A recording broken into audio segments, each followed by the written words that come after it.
পুরো দেশ অপেক্ষায় ছিল আবারও ফিরবেন খালেদা জিয়া। তার অপেক্ষায় কিন্তু আমরা দেখছি দোয়া হয়েছে সারা দেশব্যাপী। বিএনপির পক্ষ থেকেই শুধু নয়, সারা দেশের মানুষও কিন্তু দোয়া করেছিলেন। এই হাসপাতালের সামনে আমরা দেখেছিলাম যখন তাকে হাসপাতালে ভর্তি করা হয়েছিল, তখন কিন্তু এসে অনেকে কোরআন তেলাওয়াত করেছেন, এখান থেকে তার জন্য দোয়া করেছেন। তবে সৃষ্টিকর্তার যে এই পরিকল্পনা তা কিন্তু বোঝা মুশকিল। অবশেষে আজ ভোর 6টায় বেগম খালেদা জিয়া এই দেশের মানুষকে ছেড়ে কিন্তু চলে গিয়েছেন, এই পৃথিবী ছেড়ে চলে গিয়েছেন। তিনি চলে গেলেও তার যে অবদান দেশের জন্য তা কিন্তু চির অম্লান। তিনি গণতন্ত্রের জন্য লড়েছেন, তিনি ছিলেন চির সংগ্রামী। যদি আমি তার কথা যদি বলতে যাই, আর তার আত্মত্যাগ যে দেশের গণতন্ত্রের জন্য তা কিন্তু চির অম্লান হয়ে রবে এই দেশের জন্য।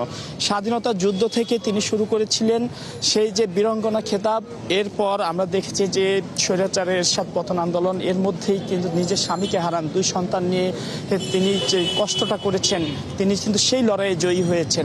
সেই লড়াইয়ে জয়ী হয়ে তিনি ফিরেছেন, এরপর এরশাদ পতন ঘটিয়েছেন, এরপর 24-এর গণঅভ্যুত্থানের কিন্তু তার অবদান রয়েছে। আমরা দেখেছি যে দেশের গণতন্ত্র যখনই পড়েছে কোনো ক্রান্তি লগ্নে, তখনই তিনি দেশের যে হাল ধরেছেন, দেশের গণতন্ত্রের জন্য তিনি লড়াই করেছেন। তবে শেষ লড়াইয়ে কিন্তু অবশেষে তিনি দেশের মানুষকে ছেড়ে বিদায় নিলেন। এই শেষ লড়াইটা কিন্তু আর তিনি ফিরতে পারলেন না।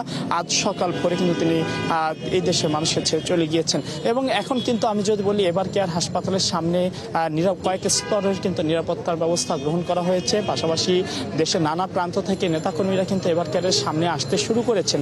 তবে বিএনপির পক্ষ থেকে এখানে ভিড় না করার জন্য কিন্তু নির্দেশনা রয়েছে। পাশাপাশি যারা কেন্দ্রীয় নেতা বা দলীয় নেতা রয়েছেন, তারা কিন্তু সরাসরি গাড়ি নিয়ে কিন্তু হাসপাতালের ভেতরে প্রবেশ করছেন দেশনেত্রীকে বা যে গণতন্ত্রের জন্য যে দীর্ঘ লড়াই আপসীর নেত্রী, তাকে এক নজর সর্বশেষবারের মতো একবার দেখার জন্য।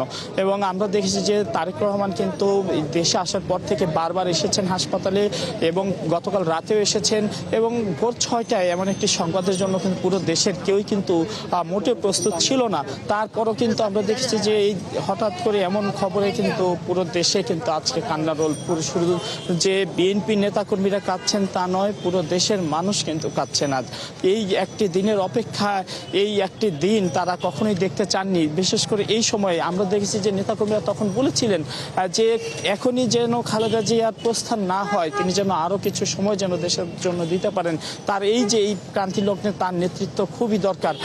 তিনি আপসীর নেত্রী খেতাব পেয়েছেন, তিনি গণতন্ত্রের জন্য দীর্ঘ লড়াই করেছেন, সংগ্রাম করেছেন, তিনি জেলে গিয়েছেন।